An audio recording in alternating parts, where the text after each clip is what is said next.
Bonjour à toutes et à tous, je m'appelle Selma, je suis thérapeute et enseignante de yoga depuis une quinzaine d'années. Et puis j'ai créé il y a 10 ans mon studio qui s'appelle l'Atelier Om à Lausanne. Et dans ce studio, on propose le Hatha, le Vinyasa, le Yin et depuis quelques années le Fascia Yoga que je propose moi-même et puis qui me tient beaucoup à cœur de transmettre aujourd'hui. Et c'est cette pratique-là que je vais vous amener aujourd'hui pour ces 30 prochaines minutes. Alors juste avant qu'on débute, qu'est-ce qu'est le fascia? Parce que je sais que tout le monde n'est pas encore au courant de ce que c'est. Donc vous voyez le fascia comme un réseau tissulaire qu'on retrouve absolument partout dans le corps, depuis les pieds jusqu'à la tête. Et ce réseau tissulaire vient entourer et interpénétrer tous nos muscles, nos organes, nos os, nos nerfs, nos viscères. Donc depuis la surface de la peau jusqu'au plus profond de la cellule, il y a du fascia qui est une variété de tissus conjonctifs qu'on appelle en anglais le connective tissue. Donc ça implique bien ce que ça veut dire. C'est un réseau de connectivité, de soutien, de reliance. Et c'est à travers des mouvements plutôt multidimensionnels, variés, à des rythmes différents, qu'on va pouvoir le mieux solliciter ce fascia, lui donner son élasticité et lui permettre une efficacité plus grande dans les mouvements. Donc, une chose aussi qui est peut-être importante de savoir, c'est qu'on appelle ce réseau tissulaire aussi l'organe sensoriel le plus grand de notre corps. Donc, il est bourré de récepteurs sensoriels et du coup, il est très sensible à notre environnement extérieur, soit tous les mouvements qu'on fait, que ce soit des mouvements répétitifs, au contraire une posture très statique, la sédentarité, mais aussi il réagit à notre environnement intérieur, soit nos stress, nos émotions, nos troubles divers qui vont faire qu'il va s'adapter à ce qui lui est demandé, à la charge, etc. Donc plus on va lui donner de la variété à notre corps, plus il va pouvoir être adaptable et résilient, et c'est ça qu'on va rechercher avant tout dans le fascia yoga. Donc on va sortir un petit peu de la pratique parfois trop rigide, codifiée ou linéaire du yoga traditionnel, et se donner une possibilité d'aller davantage dans le ressenti, de sortir de la forme esthétique et de se permettre d'aller plutôt affiner, d'aller, comme je disais tout à l'heure, d'aller varier le mouvement, d'aller faire des rebonds, des glissements et venir réhydrater ces fascias pour qu'ils puissent nous le rendre dans une mobilité globale plus grande plutôt qu'une souplesse à certains endroits du corps. Donc j'espère que cette pratique va vous plaire. On va commencer sur le dos. Donc vous pouvez vous installer avec les genoux pliés et les plantes de pied déposées à plat au sol, à peu près de la largeur de vos hanches, mais ça peut être un peu plus large si vous êtes plus à l'aise.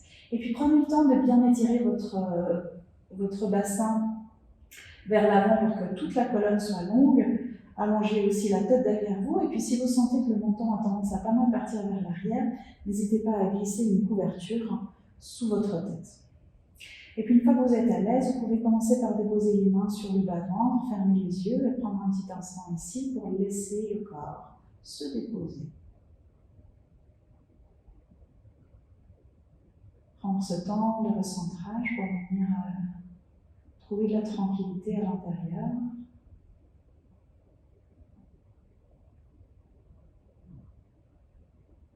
Juste en commençant par ressentir toutes les bornes osseuses en contact avec le sol. Vous pouvez partir depuis l'arrière du crâne, sentir les omoplates, puis le haut du dos avec le sol. Les coudes, le sacrum, les talons et la base des orteils. Laissez votre corps se relâcher à partir de ces points fixes et tout autour, dans tous les tissus mous qui entourent ces îlots osseux.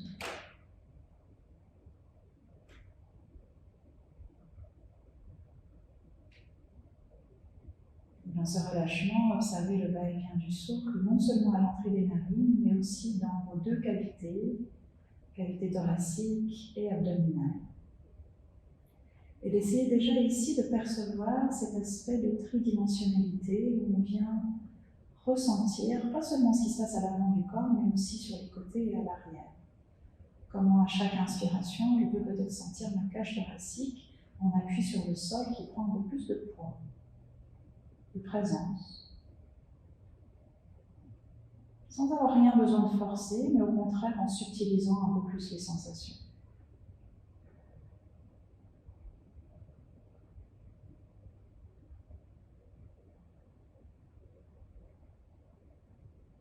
Très bien, puis on va se mettre à bouger un petit peu.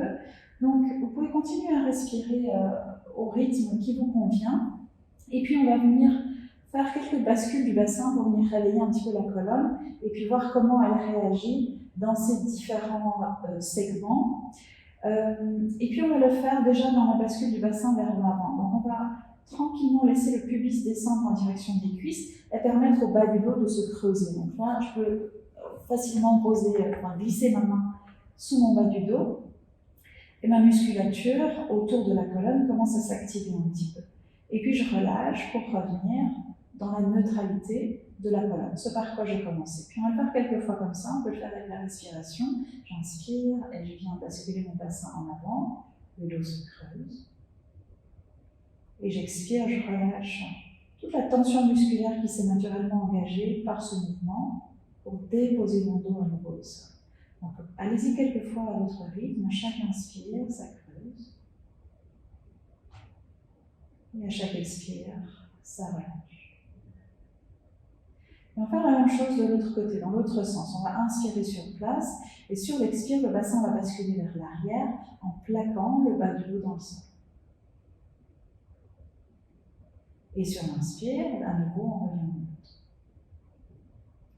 Puis quelques fois comme ça. Puis observez quand vous plaquez ce bas du dos dans le sol, comment cette fois-ci c'est plus l'avant qui vient légèrement se contracter, sans que vous ayez rien besoin de faire, ça se fait tout naturellement. On observe ça, cette contraction au niveau du ventre en particulier, et ce relâchement qu'on ressent consciemment dans le ventre et dans le dos. Et puis on va petit à petit venir relier ces deux mouvements. Donc, la prochaine fois que vous revenez au neutre, vous allez inspirer, venir creuser le dos. Expirez, revenir au neutre. Dans la continuation de l'expiration, on bascule le bassin de l'autre côté pour laisser le bas du dos s'imprimer dans le sol.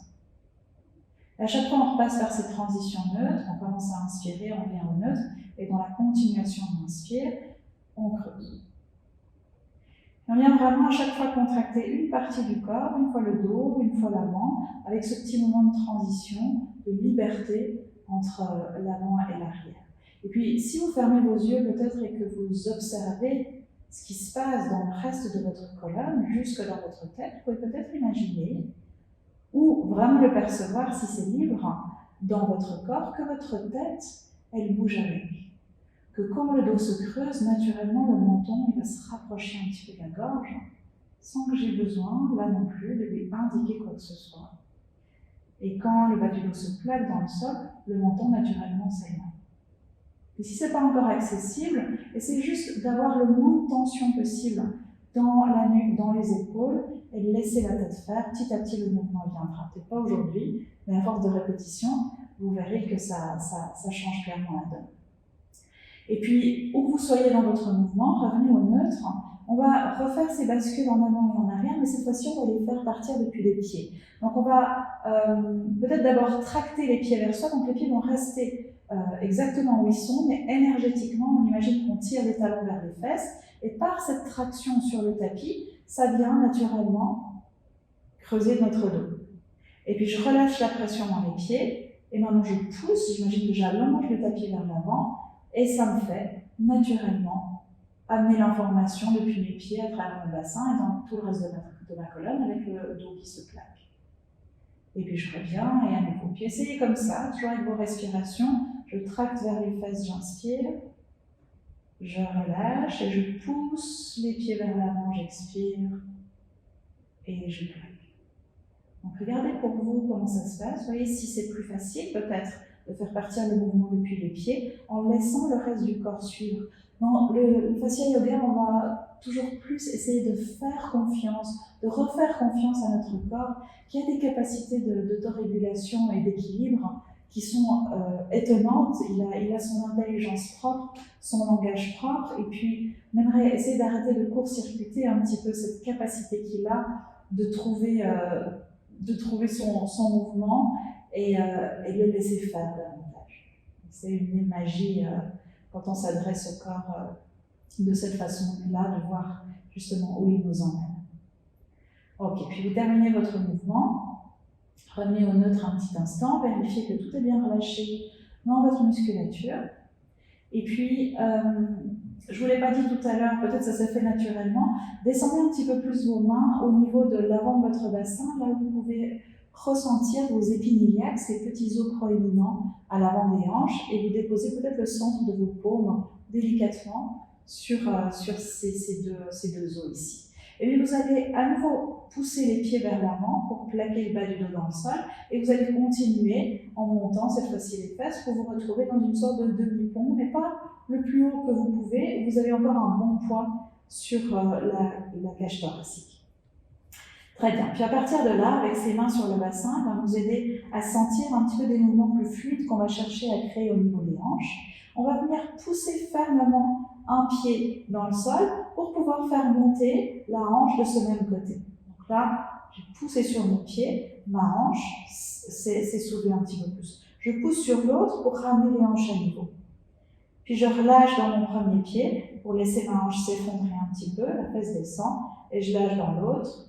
Je ne pose pas les fesses au sol, mais elles s'en rapprochent. Puis à nouveau, je pousse dans mon premier pied, dans le deuxième, je relâche pied, et dans le deuxième. Je pousse, je cède, je pousse, je cède. Une fois que vous avez compris comment ça fonctionne, allez-y plus rapidement jusqu'à ce que vous puissiez créer une véritable vague, comme si vous dessiniez un 8 avec vos hanches, juste par cette poussée et ce relâchement du pied.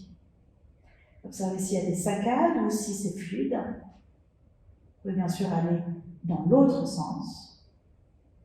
Et puis vous pouvez voir, quand je parlais de l'intelligence du corps ici, que vous n'avez pas besoin de vous dire il faut que j'engage mes fesses ou l'arrière de mes cuisses. Ça se fait tout seul pour pouvoir soutenir ce mouvement. Et puis c'est d'ailleurs assez rapidement fatigant, on ne va pas encore y rester très longtemps. On commence à ralentir un petit peu le mouvement pour ensuite pousser équitablement les deux pieds dans le sol. On va avoir ses hanches à niveau. Puis à partir de là, les bras peuvent se relâcher le long du corps, s'étirer en direction du plafond, puis vers l'arrière. On va garder ses bras derrière avec une activité jusqu'au bout des doigts pour pouvoir étirer un petit peu plus les flancs. Et puis à partir de là, en laissant la respiration se faire libre et continue, on va redescendre le dos, vertèbre après vertèbre, comme on poserait un collier de perles, perle après perle. Donc c'est vraiment d'y aller lentement, progressivement, de vous arrêter quand vous sentez qu'il y a peut-être plus qu'une vertèbre qui a envie de se poser en même temps, d'essayer peut-être de remonter, puis de voir si on arrive par la conscience, par la lenteur, par quelque chose qui vient d'être un petit peu plus rond dans le sol, de voir comment est-ce qu'on arrive peu à peu à percevoir cette colonne, pas comme un bloc, mais comme des parties qui peuvent être indépendantes l'une de l'autre, et mieux travailler ensuite dans la globalité. Donc pour moi, c'est le bas du dos clairement qui a plus de peine, où je dois être beaucoup plus fine dans ma descente. Vous savez si c'est le cas pour vous aussi au niveau des lombaires ou ailleurs. Et puis si vous voyez que c'était très difficile de le faire et que c'est vraiment par bloc que c'est descendu, ben c'est une très bonne pratique à refaire pour vous et permettre au corps, à la colonne et au système nerveux de comprendre que y a une richesse là aussi dans cette colonne vertébrale et qu'elle bougera mieux si elle sait bouger déjà individuellement par rapport aux autres parties. Donc une fois que vous vous êtes reposé au sol, vous pouvez ramener les bras le long du corps ou les garder derrière vous. En plus, juste un petit instant ici pour tout relâcher. Ramener en souple.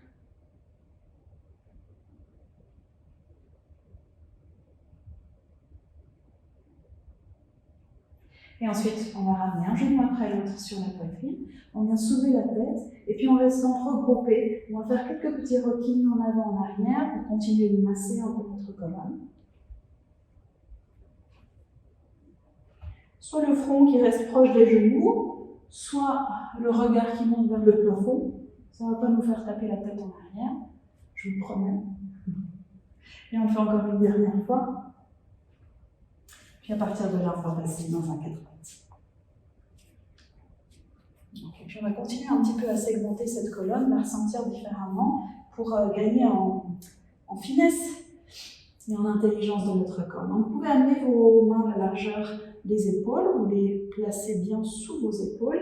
Et puis un petit truc que vous pouvez garder en tête, c'est d'avoir le pli de vos coudes qui se regardent l'un l'autre. Souvent ils ont tendance à pousser un petit peu vers l'avant. Vous voyez si vous pouvez les maintenir l'un face à l'autre pour avoir une meilleure stabilité dans la zone autour des épaules. Ok, puis à partir de là, on va commencer à dessiner des demi-cercles avec notre tête. Donc, vous pouvez déjà descendre le menton vers la gorge et puis passer d'une épaule à l'autre par le bas. En laissant bien sûr la respiration toujours libre, en être sûr de ne pas la bloquer. Et puis si ça va, vous pouvez faire des tours complets, dans un sens, dans l'autre, sans rien forcer. Et en gardant le reste du corps complètement immobile. Qu'est-ce qui pourrait être intéressant au bout d'un moment, si vous avez les yeux fermés, c'est de les ouvrir et d'aller regarder un petit peu autour de vous. Et puis de faire autre chose que des cercles, vous permet d'aller regarder peut-être derrière, voir où est votre sacrum, vers le sol, vers le plafond. Et ça nous permet de faire un petit travail sur notre oreille interne, qui est notre centre de l'équilibre. Donc ça peut de toute façon être bien de stimuler un petit peu ces yeux qui manquent de variété à force d'être toujours derrière nos écrans. Ok, puis ensuite on ramène la tête dans l'axe. Et puis maintenant on va faire ce qu'on appelle rétraction et protraction des épaules, de la cage thoracique, en essayant de garder le bas du dos le plus stable possible. Donc on va repousser le sol avec les bras et laisser ce haut du dos, l'espace entre les omoplates, s'arrondir. Et puis en gardant les bras tendus, on effondre ensuite la poitrine en direction du sol. Puis on pousse, on arrondit. Et puis on s'effondre. Puis on essaie de ne pas tout arrondir d'un coup, donc on garde le bas du dos neutre et juste travailler ce glissement comme ça entre les omoplates. À partir de là, on peut faire des cercles, quelquefois vers l'avant, toujours en essayant de rester stable dans le bas, et puis quelquefois vers l'arrière. Et ensuite, on trouve notre juste milieu. On a une bonne ouverture entre les omoplates, aussi une bonne ouverture vers l'avant, et puis où tout est bien maintenu. Puis maintenant, on va voir qu'est-ce que notre bas du dos est capable de faire. On essaie de l'arrondir et de le creuser sans avoir une incidence sur le haut du corps. Puis ça peut être très difficile si on a des zones très mobiles et d'autres pas du tout dans notre dos. On va toujours, le corps il est pas bête, il va aller chercher la facilité. Donc il va bouger là où ça bouge bien et puis du coup ça va rester zone neutre, zone sombre pour toutes les parties qui ne bougent pas. Donc on aimerait au contraire aller redonner un petit peu plus de possibilités de mobilité dans cette colonne. On peut aussi dessiner des cercles dans un sens, dans l'autre. Alors, tout ce qui est possible ici. Et puis ensuite, on va relier tout ça, mais toujours avec un petit peu de segmentation. Depuis là, vous pouvez commencer à arrondir le dos depuis le coccyx qui rentre entre les fesses. Et puis vertèbre après vertèbre, on va essayer d'arrondir ce dos et de résister avec les vertèbres qui sont toujours plus hautes, à ne pas s'arrondir tout de suite en même temps que les autres. Une fois qu'on est au maximum de sa rondeur, on va imaginer qu'on pousse les mains vers l'avant pour allonger le tapis. Ça nous fait reculer les fesses et on les recule à peu près à mi-chemin entre où étaient les cuisses et où sont les talons. Donc vous avez vraiment vos cuisses à l'oblique. Une fois que vous êtes là, toujours dans la rondeur de votre dos, vous pouvez passer sur le bout des doigts. Ça va soulager les poignets en même temps. On vient respirer ici dans ce dos bien ouvert, comme une toile de tente. On crée un petit peu plus de tension dans nos tissus pour pouvoir ouvrir davantage ce qui a tendance à coincer beaucoup dans cette zone du bas du dos, le fascia thoraco-lombaire qui est souvent un petit peu comme l'oreille interne sous-stimulée parce qu'on ne bouge pas assez. C'est bien de venir l'étirer ici. Puis on va délicatement reposer les paumes à plat au sol et puis en imaginant qu'on tire cette fois-ci les mains en direction des genoux, on va venir soulever le coccyx et trouver le mouvement d'extension de notre colonne. Donc graduellement, au fur et à mesure qu'on vient s'ouvrir, on tire les mains vers soi, ça va nous aider à dégager les épaules, On ne casse rien dans la nuque, on essaie d'avoir quelque chose de cohérent ici. Très bien. Une fois qu'on a notre ouverture, on va venir déposer les fesses sur les talons, ça va rebondir, comme s'il y avait des petits ressorts, pour déporter le poids du corps depuis les talons vers les mains vers les talons, en gardant le regard vers l'avant.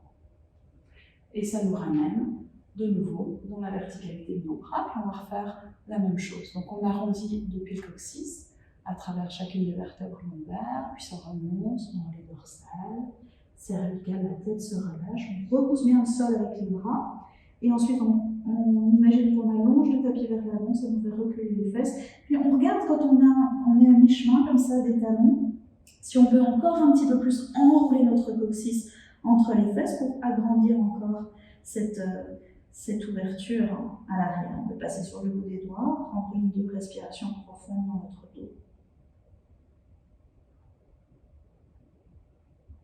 Et ensuite, on repose les paumes. En même temps que le coccyx commence à se soulever, les fesses se soulèvent aussi petit à petit, la colonne s'étire et on tracte sur nos mains pour pouvoir peu à peu dégager la poitrine et venir s'ouvrir vers l'avant.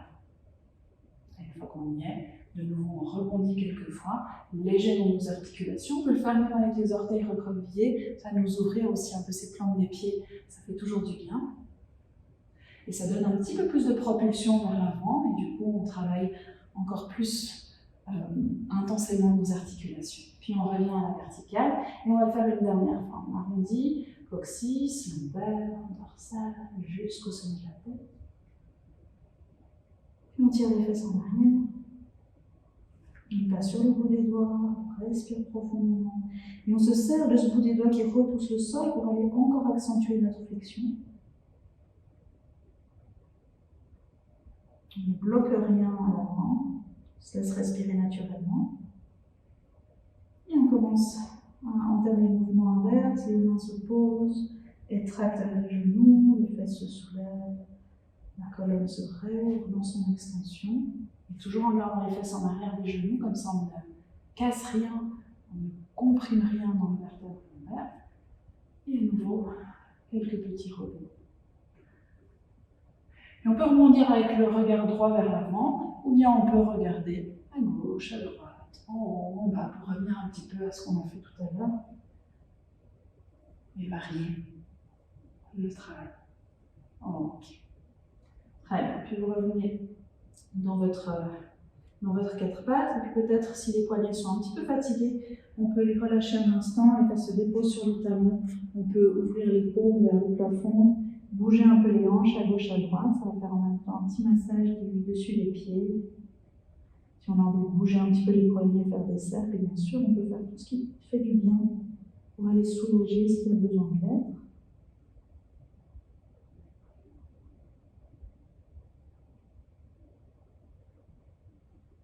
Très bien. Et ensuite, on va revenir à quatre pattes. Vérifiez de nouveau que vous avez vos plis des coudes toujours qui se regardent. Et puis, depuis là, on va venir étirer la jambe droite vers l'arrière et le bras gauche vers l'avant. Et on va venir inspirer ici, on étire dans cette diagonale. Et sur l'expire, on vient replier coudes et genoux, ils viennent se connecter l'un contre l'autre. La tête se relâche, le dos s'arrondit. On inspire, on vient allonger.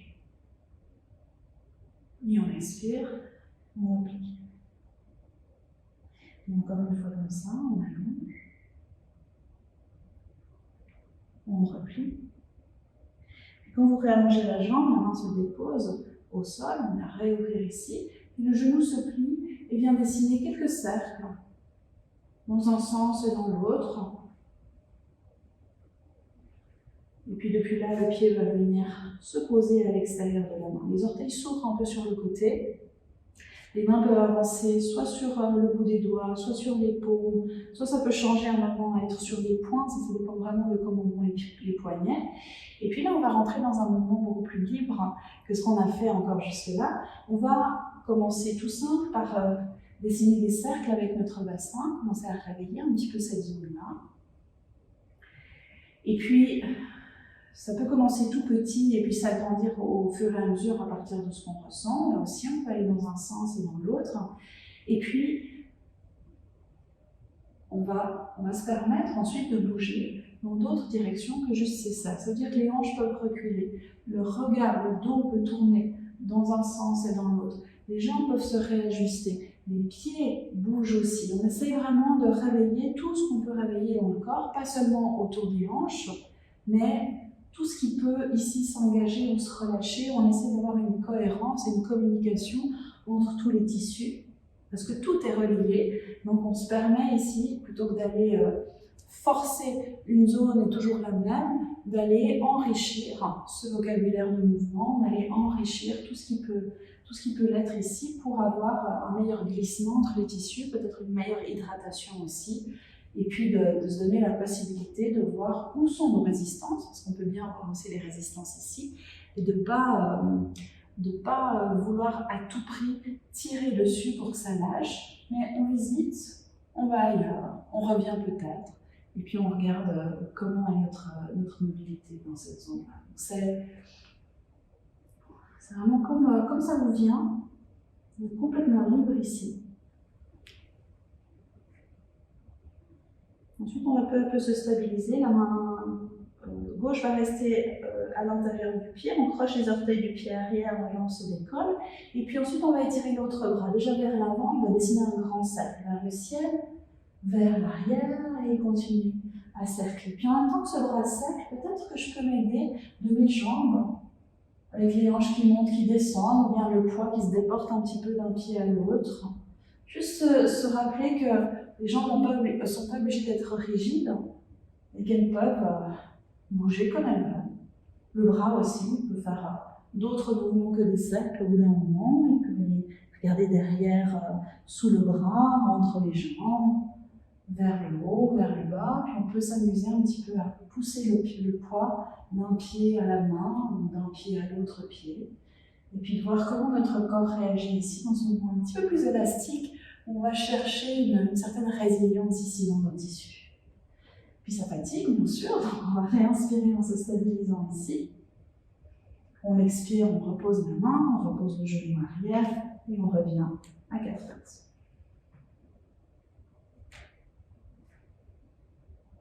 Très bien, puis on va faire tout ça de l'autre côté. Donc on vient étirer l'autre jambe vers l'arrière, le bras opposé vers l'avant, on inspire en regardant en direction de cette main, et sur l'expire, on connecte, coude, genou, genou, coude. On réallonge, et on connecte. Une dernière fois comme ça, on allonge, avec toujours ce pli du coude, si possible qui regarde vers l'autre, qui n'est pas là, mais on imagine.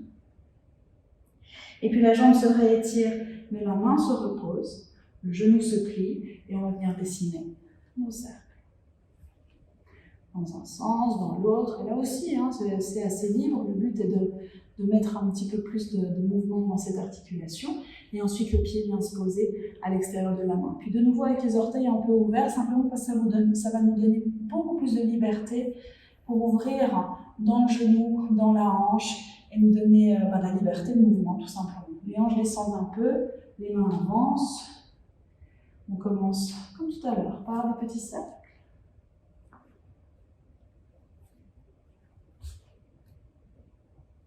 Et puis dès qu'on a envie d'aller explorer un petit peu d'autres mouvements, d'autres zones du corps, et on se donne la possibilité d'être créatif.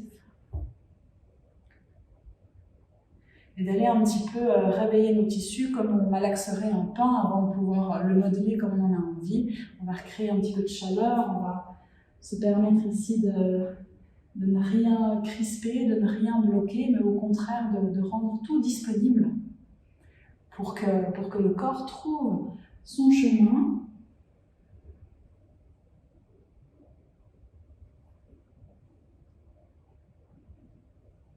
Puis peut-être que ce côté-là est complètement différent de l'autre.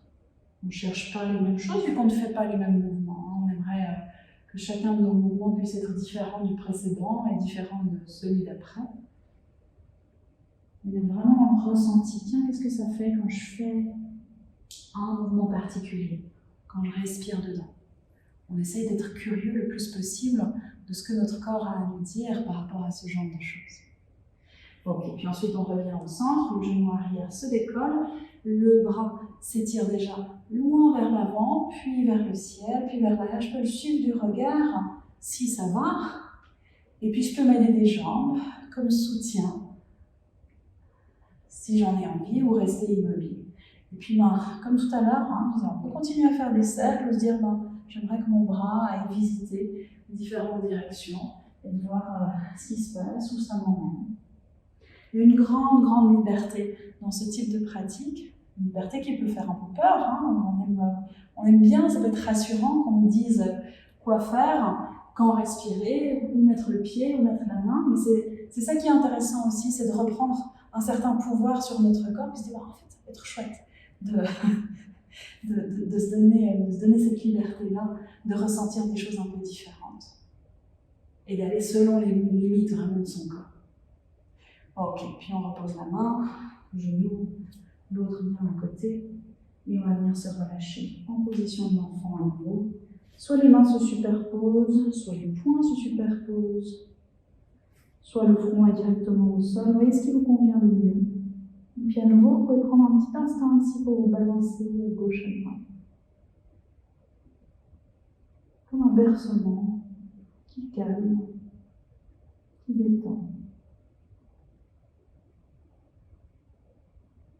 Et de sentir en même temps la respiration à l'avant, dans son appui avec les cuisses, mais aussi à l'arrière, dans ce dos ouvert.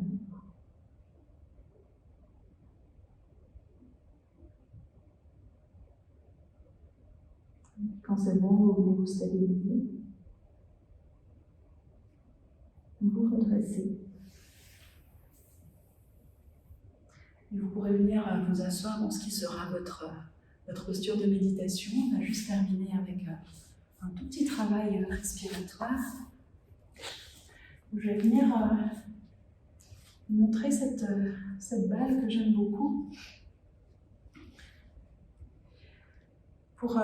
Et je trouve qui exprime très bien la tridimensionnalité au niveau respiratoire, en l'occurrence, vu qu'ici on vient terminer sur la respiration. Donc quand vous inspirez, sans rien forcer dans votre respiration, imaginez cette expansion du corps dans son ensemble, donc sans forcer, sans pousser jusqu'au bout, et cette contraction, condensation vers le centre. Là aussi, sans vider à tout prix au maximum ses poumons. On inspire et on ouvre. Et on expire et on referme. Et si cette image vous parle, essayez de la visualiser quand vous fermez vos yeux dans votre respiration et vous imaginez vraiment comme un tout qui respire d'un bout à l'autre du corps, de l'extérieur jusqu'au plus profond de la cellule. Et d'aller affiner cette respiration, la rendre plus subtile, plus profonde dans la subtilité, pas dans l'air qu'on prend.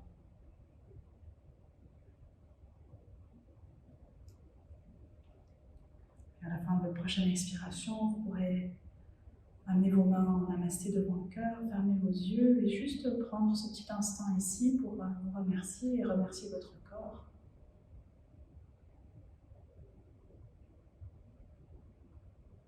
Et d'observer bien sûr les résultats de ces quelques mouvements libres de ce jour. Namasté.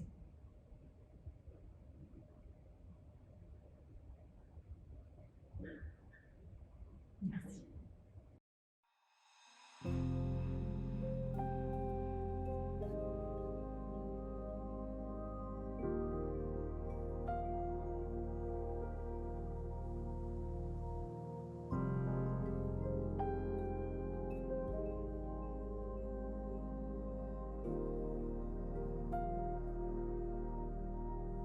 Asseyez-vous confortablement et fermez doucement les yeux.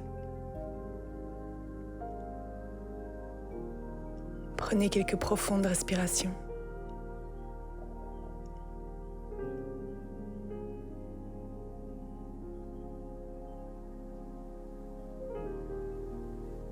Suggérez que l'énergie de la Terre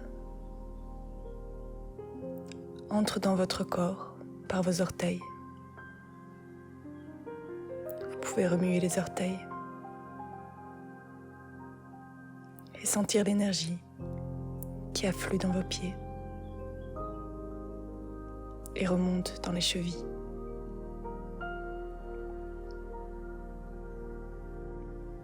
Et les pieds et les chevilles se détendent.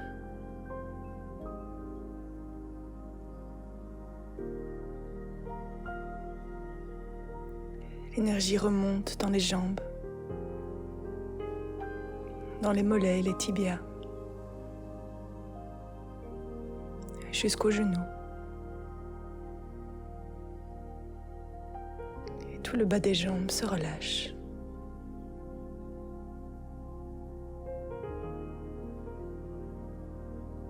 Vous sentez maintenant ce courant qui s'écoule dans les cuisses et qui remonte jusqu'à votre bassin. Le bassin se détend profondément. L'énergie remonte jusqu'à la taille et elle afflue dans le ventre. Détend le ventre. Elle remonte dans la poitrine. Et la poitrine se relâche. L'énergie vient maintenant s'enrouler autour de vos épaules. Et vous les sentez fondre, détendues. Puis elle s'écoule dans vos bras, où elle vient relâcher et détendre les biceps, les coudes, les avant-bras, les poignets, les paumes. Et vous laissez l'énergie s'écouler au bout de vos doigts.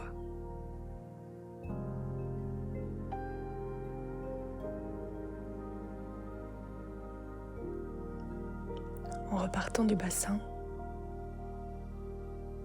l'énergie vient maintenant remonter le long de la colonne vertébrale. Et sur son passage, elle détend et relâche chaque muscle, chaque espace du dos. Et votre dos est bientôt complètement détendu, d'en bas jusqu'en haut. Et l'énergie remonte encore pour détendre la nuque et le cou. Puis elle arrive dans le visage et elle vient relâcher la mâchoire, détendre le menton, la bouche, le nez, les joues, les yeux. Elle vient détendre les sourcils.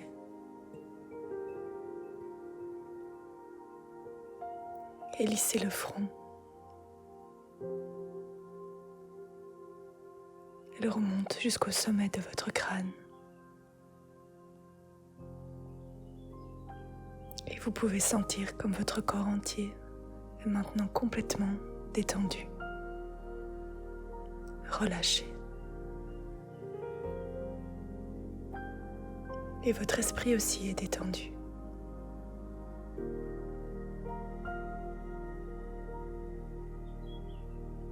Déplacez votre attention vers le cœur.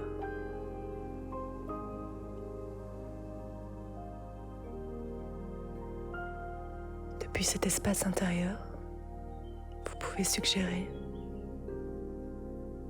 qu'une source de lumière et d'amour illumine votre cœur de l'intérieur. Et cette lumière attire votre attention de plus en plus à l'intérieur de vous-même. Et vous vous laissez vous immerger, vous absorber dans cette lumière et cet amour en vous. Vous pouvez rester dans le silence et le calme, absorbé en vous-même, jusqu'à ce que vous entendiez « c'est tout ».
C'est tout. Gardez encore les yeux fermés un instant. Et prenez le temps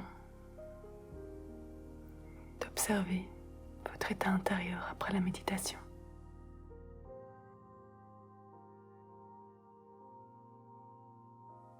Vous pouvez vous en imprégner et ancrer cet état en vous.